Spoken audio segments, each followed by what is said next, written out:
and collected together. But right now, we're going to be going through Proverbs chapter 24.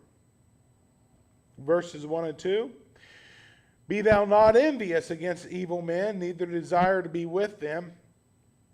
For their heart studieth destruction, and their lips talk of mischief. Back in high school, they were the rebel kids. You know the ones I'm talking about?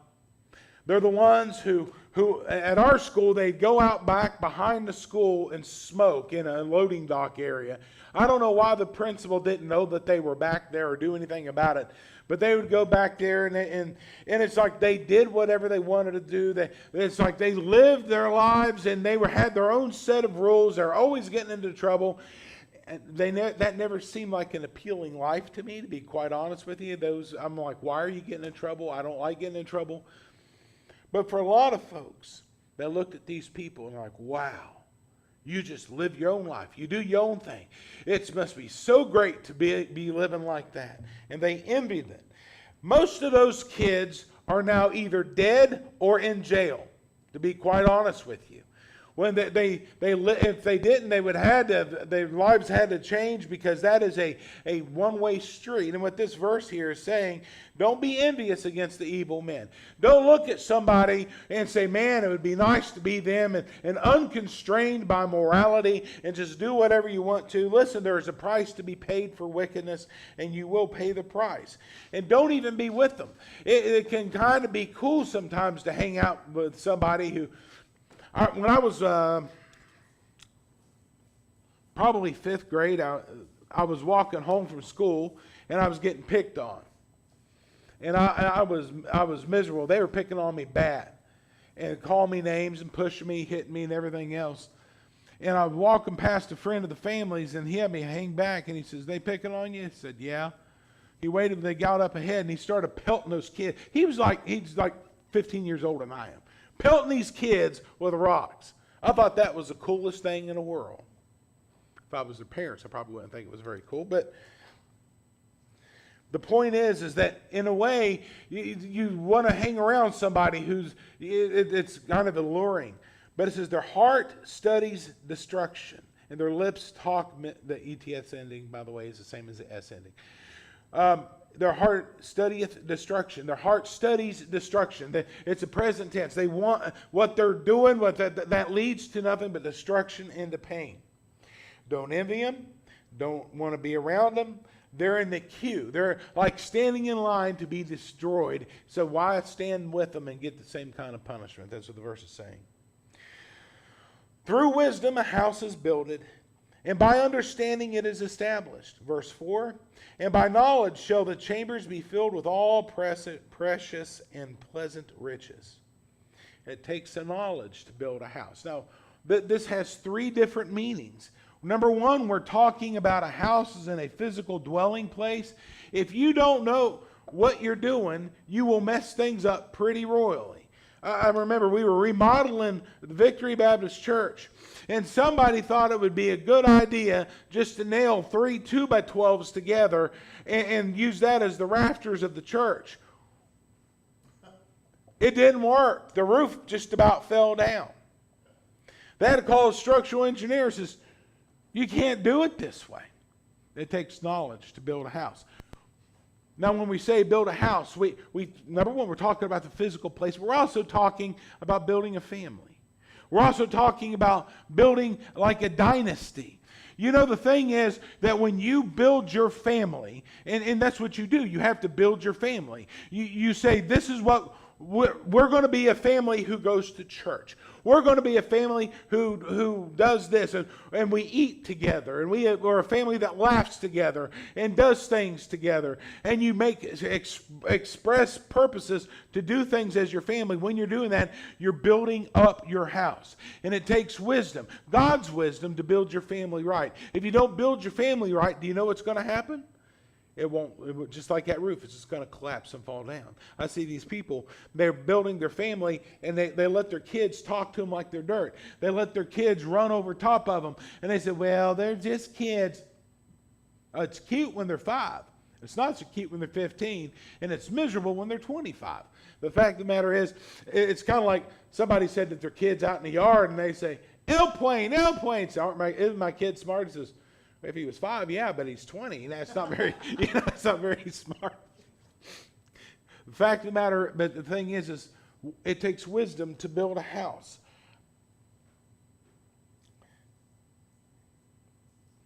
And that wisdom is based on the Word of God. You're not a wise person, you're not a wise man if you're building your house on a foundation of sand. Right. The Bible says the wise man built his house upon the rock. If you want to build your house, you want to build your family, you need to build it on the Lord Jesus Christ, because God's not going to change. Right. I could build it on whoever's president, but that changes every 4 to 8 years. I could build it on who wins the World Series. About the only thing I can be guaranteed of, it ain't the Cubs. I mean, the fact of the matter is, you can try to build your family on all these other things, but those are shifting sands. Build it on Jesus. Yep. Verses 5 and 6. A wise man is strong, yea, a man of knowledge increaseth strength. For by wise counsel thou shalt make thy war, and a multitude of counselors there is safety. The wise can beat the strong through wisdom. If you have 2 football teams, and both of them have really good quarterbacks, and one of the quarterbacks is in pre-med, has a 4.0 average, and has a great deal of understanding, and the other guy can barely keep his mouth open, which team is going to win? Well, the quarterback who knows what he's doing, he goes back, he can read the field, he can think ahead, he can plan, and even though the other guy might be stronger than him, he's going to beat him every time. Wisdom defeats strength. And it says, by understanding it is established. Wrong verse. It says, a man of knowledge increaseth in strength. Your wisdom that you have, once again, wisdom starts, the baseline is acknowledging reality. If you do not acknowledge that there is a God and you're not Him, if that's not the starting point of your wisdom, all that other is just nonsense. It's not going to help you. For by wise counsel thou shalt make war. Listen, whenever the Allies invaded Europe on D-Day, they talked to everybody. They learned as much as they could. They learned about the weather. They learned about the tides. They learned about the geography. They learned about the towns and the roads and the bridges. They knew as much as they possibly could. So whenever they started to invade, they knew as much as they possibly could so that they could be victorious. You're not going to have a very good plan if you don't even know what's over the next rise, much less which towns you need to capture. In our lives, it's the same way.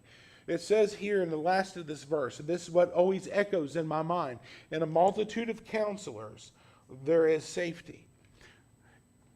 If we're going to work on this church, and we're going to work on electrical, and there's something I'm confused about or don't know about, it's a good idea to ask somebody who knows. If my car's doing something, it's probably a good idea for me to talk to a mechanic before I try to do it myself. The fact of the matter is, get counsel. And by the way, let's just talk about the type of counsel you should get. If you have marital problems and you're a Christian, don't go to a secular therapist. Yeah. They don't have the same value system as you. They'll say, yeah, well, you know what might really help your marriage? What's that? If you guys, we're not exclusive to each other. Stupidest, most dangerous. But those counselors say that. There's some good counselors, don't get me wrong, but what I'm saying is they don't have the same, their wisdom is not based on the Lord, it's not based on the Bible. They'll say dumb things, and you'll hear them say, well, I guess you guys just aren't compatible. You probably should get a divorce for the sake of the children. Unless the children are, there's some extreme situations, okay? But unless the children are, unless there's violence in the home, unless there's like fighting to the point where there's never a quiet moment, 9 times out of 10, the kids are better if the parents stay together, even if they don't get along. That's not what the world tells you. But anyway, be careful about your counselor. For instance, if there's somebody you go to church with who's been divorced 9 times, they're probably not the one to ask for marriage advice from. They might tell you what not to do. If there's somebody who lives in a cardboard box on the side of the road, you don't go to them to find out how to invest your 401k. You know what I'm saying? We need to make sure that we have wise counselors, but it's a good idea for us to have a lot of counselors in our life. Wisdom is too high for a fool. He openeth not his mouth in the gate. Back in the day, the gate was the happening place of the city. Everybody went through the gate. To go out or come in, that's where you went. And so that's generally where the court was right there in the gates of the city. That's where the government exercises its thing. And that's where all the weighty matters of law and philosophy were discussed. And the fool walks in there and he hears them talking about all this, and he just keeps his mouth shut because he can't add 2 cents because he's a fool. Basically this is telling us is that there are places where it's a really good idea for the foolish people to keep their mouth shut. He that devises to do evil shall be called a mischievous person. Mischievous person, you could say, we think a mischievous person is like the little boy who ties a can to the tail of a cat just to annoy it. You know what I mean?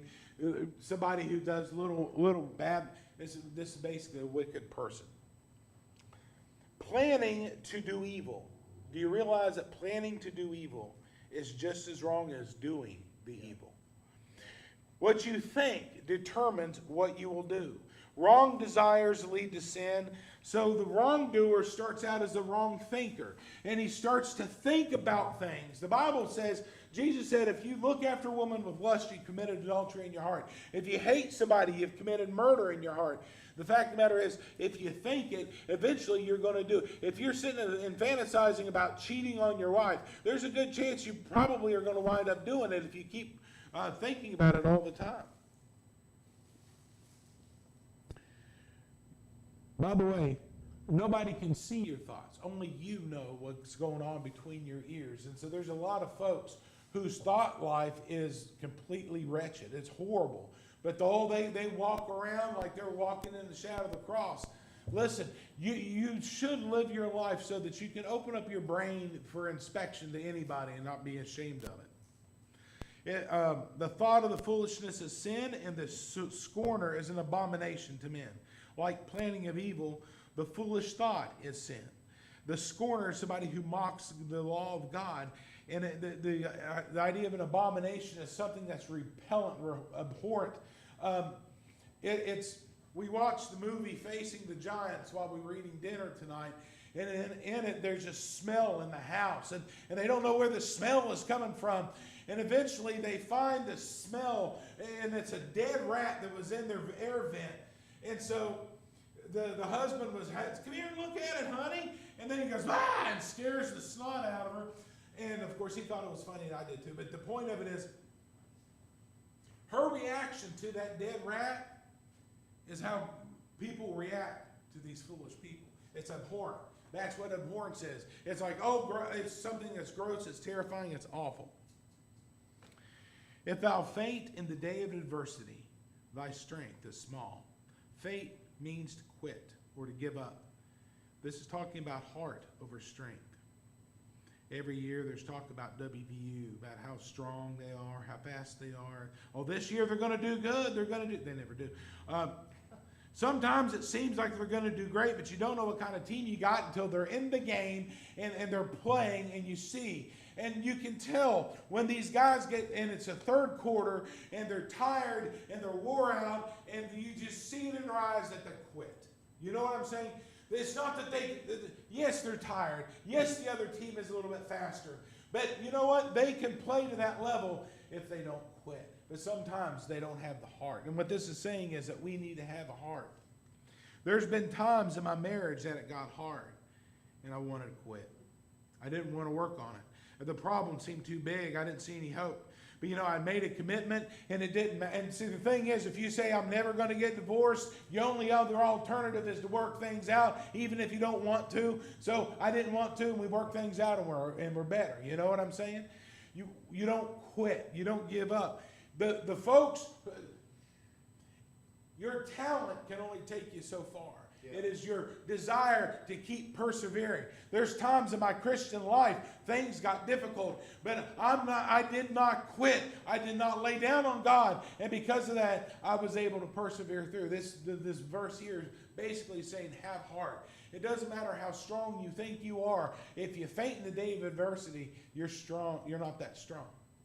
If you're going to give up when things get hard, you're not that strong. I don't want to be the kind of person to give up. Verses 11 and 12. How are we doing for time? Okay. If thou forbear to deliver them that are drawn unto death, and those that are ready to be slain, if thou sayest, Behold, we knew it not, doth not he that pondereth the heart consider it? And he that keepeth thy soul, doth not he know it? And shall not he render to every man according to his works? So what this is saying is forbear means to withhold. And what it's basically saying is if you don't deliver those people who are condemned wrongly to death, or they're being dragged to their death, and you know they're innocent, and you don't do anything about it, but you say, well, I didn't know. You knew, but you said you didn't know because you didn't want to get involved. It's like in New York City. There'll be a crime happen in front of 150 people on the street corner, and they all find a way to look somewhere else because they don't want to be involved. Nobody is going to get involved, and they'll let people get murdered right in front of them because they don't want to get involved. And you say, well, I didn't know they were innocent. This verse says, but God knew your heart. God weighs your heart. God knew what your intentions are, and he's going to judge you based on your works. The fact that God knows all things and will judge your heart ought to change the way you live your life. Yeah. This is one of the most quoted verse in the New Testament. It's quoted, verse 12 is quoted, I think, like 8 to 10 times. Like Matthew 16:27, for the Son of Man shall come in glory of his Father with his angels, and then shall he reward every man according to his works. Right there, the last part of that. Luke 16:15, and he said unto them, Ye are they which justify yourselves before men, but God knoweth your hearts. For that which is highly esteemed among men is an abomination in the sight of God. It's in God knows your heart. Then it's quoted time and time again. Because God knows what's in our hearts. And God's going to judge us appropriately. That's what I keep saying. When you stand before, if you're a Christian, you stand before the judgment seat of Christ. He's not just going to judge you based on what you do, but why you did it.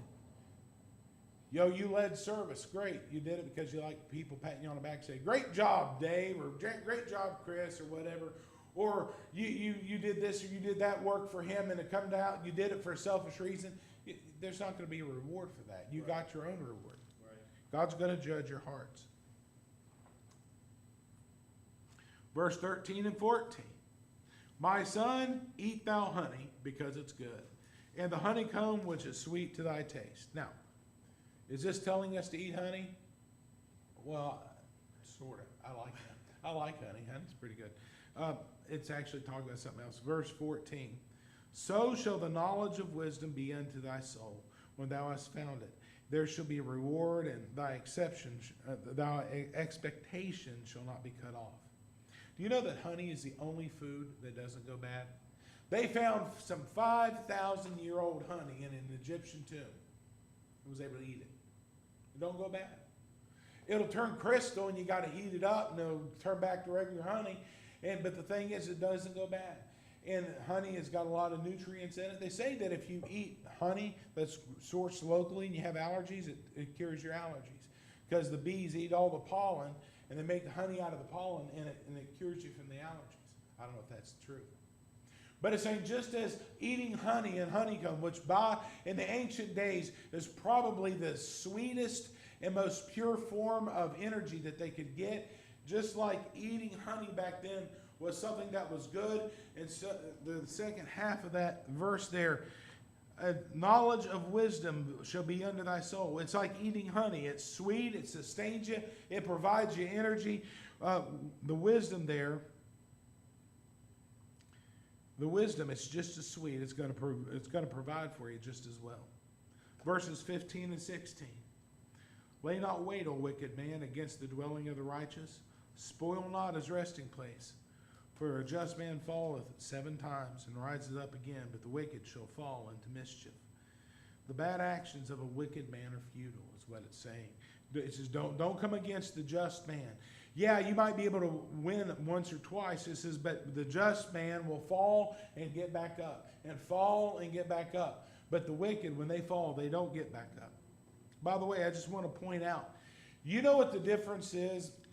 Thomas Edison, when he was working on the light bulb, tried over 1,000 different things to get that light bulb to work. He tried 1,000 different elements, and it didn't work. And people said, "Are you getting discouraged?" He says, "No, I know 1,000 things that don't work now." He didn't give up. He didn't quit. I see Christians getting discouraged. They get out of church, and they throw their hands up and quit. I can't live the Christian life, they say. You're right, you can't. God can through you, but they give up. They just throw their hands up and they quit. The just man gets up, it says 7 times. 7 is the number of completion. But in other words, it's saying over and over and over again. If you get knocked down, the only way you get defeated is if you stay down. Yep. Get back up. Yep. Verses 17 and 18. Rejoice not when thy enemy falleth, and let not thy heart be glad when he stumbleth, lest the Lord see it and despise him, and he turn away his wrath from him. Sometimes it's so hard when you see somebody who's treated you horrible and they get their comeuppance. You know what I mean? It's so hard not to cheer them on and say, "Yeah, I'm glad to see that also." Don't do that.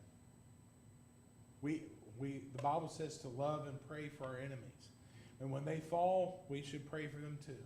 And we should not have, Schadenfreude, the German word means pleasure at the misfortune of others. That should not be.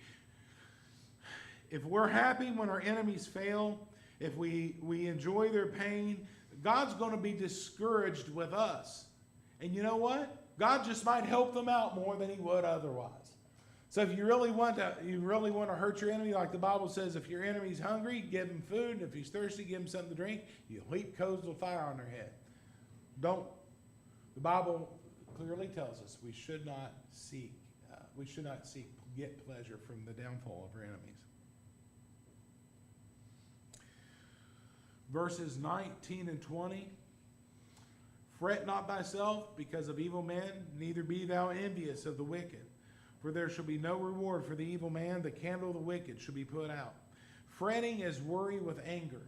You see somebody doing wicked, and then it seems like they get by all the time. And they do wicked, and they do wickedly, and they do wickedly, and they get by time after time.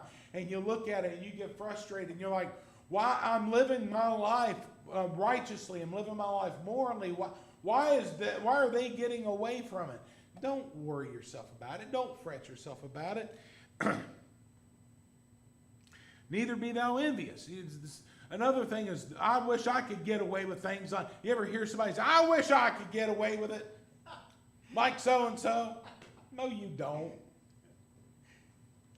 That's being envious. This is for there shall be no reward to the evil man. You realize they're going to stand before the great white throne judgment and give an answer to all that they've ever done. And there's not going to be any hope. And the candle of their life is going to be snuffed out. And they have no hope. Why would we envy them? Listen, the lost man might have 70 years of a relatively good life here and an eternity in hell. Don't sit there and be envious of them. We need to pray for them that they get saved. My son, fear thou the Lord and the King, and meddle not with them that are given to change. Those that are given to change are the revolutionaries, the rebels. For their calamity shall rise suddenly, and who knoweth the ruin of them both? See, the king is God's agent, and those given to change are the rebels. And God and the kings are those who are going to bring ruin to the evildoers. The thing is the rebels, they're out there protesting and burning things down, and eventually their end is going to come suddenly. It's just all of a sudden, you notice the word it said their calamity will come suddenly.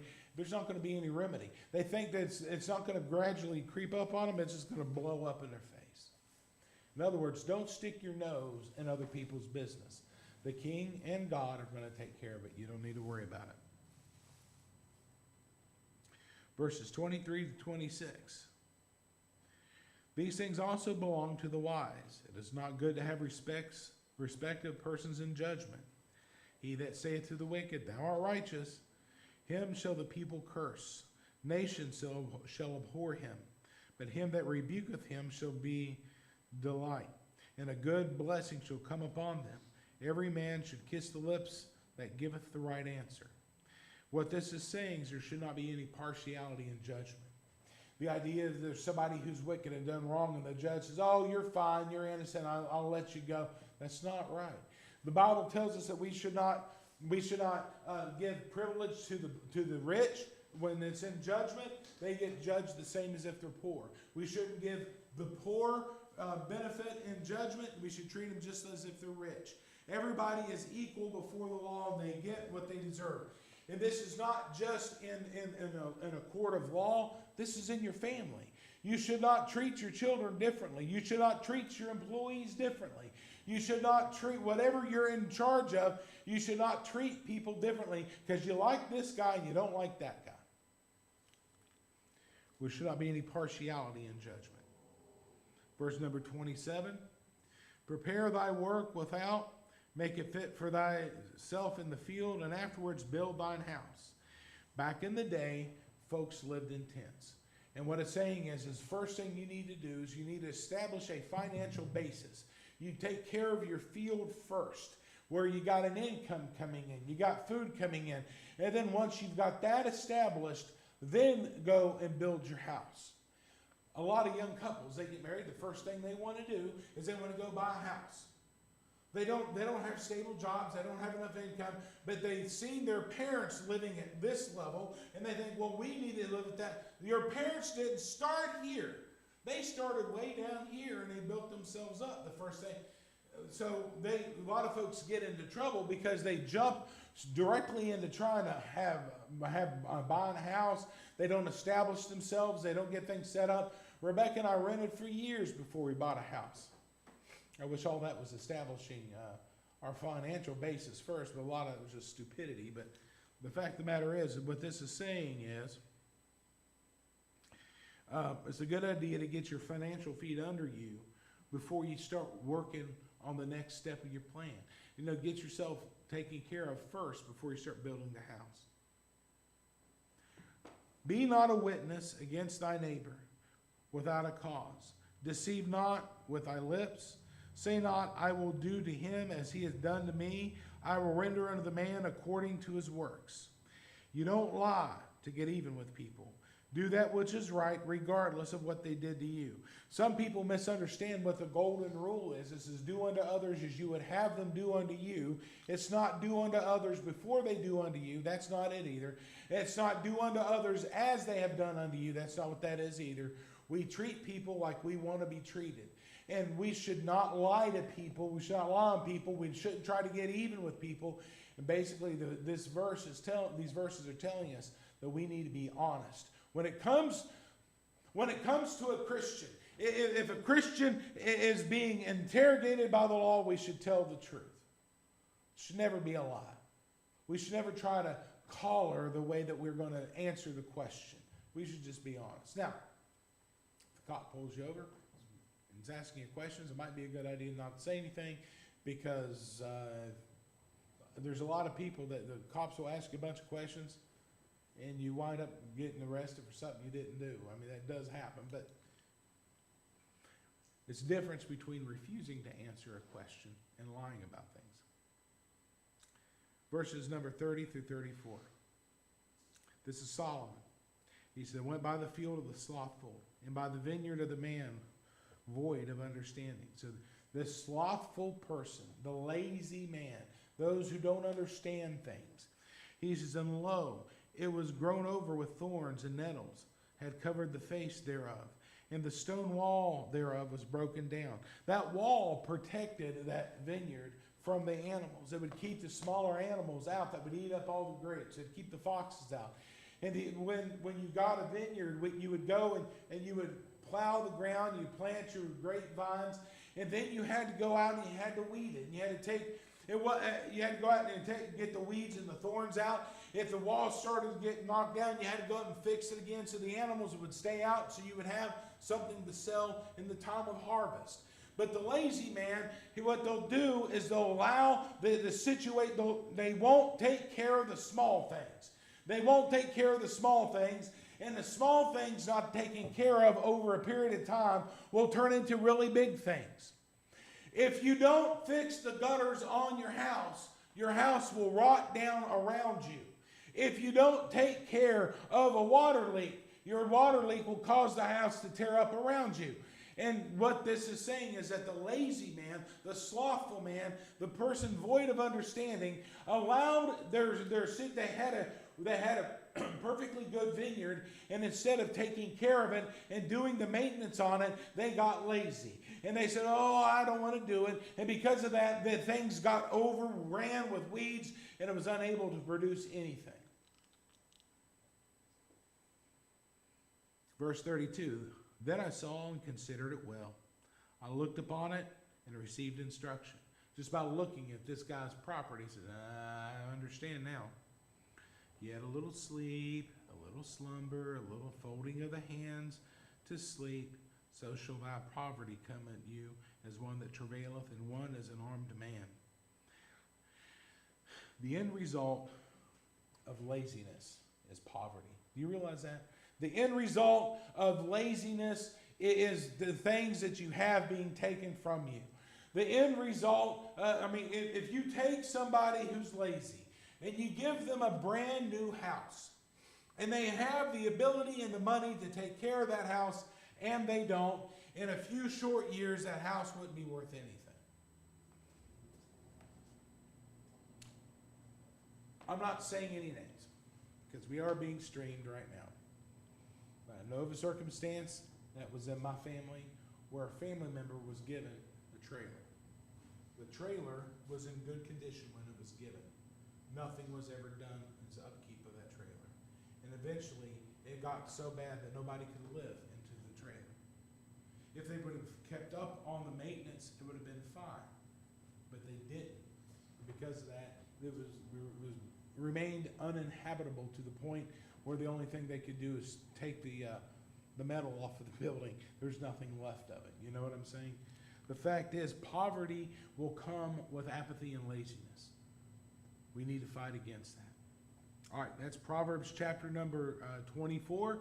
We will be in 25 next week. Any comments? All hearts and minds free? The 3rd of September, which is when? Tuesday week. So today is the 25th. This Tuesday is the 27th, so a week after this week. We're going to start the Bible reading again, 6 o'clock, 6:30, when is it? 6:30, wasn't it? Yeah. 6:30. I think we're in Joshua, aren't we? I think we're in Joshua. Sounds good. We'll go, Yeah, and probably take it. this Wednesday, we will finish up our the questions from the ordination. I think it's been pretty interesting. There's been a lot of good information that was taught. All hearts and minds free. September 9th and 10th, if anybody wants to drive down with me. I'm not spending the day in Oceana with their camp meeting. I'll be driving down after work. So if anybody wants to go,